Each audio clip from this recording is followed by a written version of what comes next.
भैया नहुक लगते नहुक ले ले। ये कहाँ से प्रकट हो गया भैया?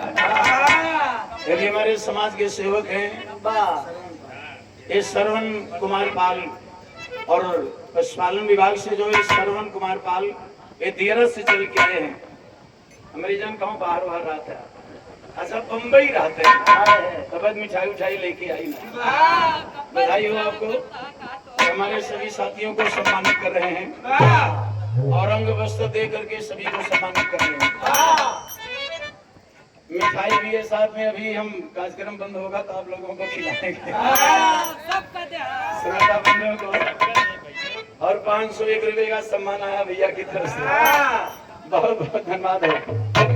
अच्छा हमारे सभी साथियों को बहुत गमछा लाया है बंबई से, बहुत बधाई हो आपको।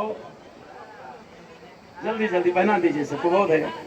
और हमारे बधैया के पावन धरती से परम सत्य बड़े भैया श्री कलहू रामपाल जो समाज के सेवक हैं भैया, बहुत मेहनत करते हैं समाज के लिए और शिक्षा के लिए।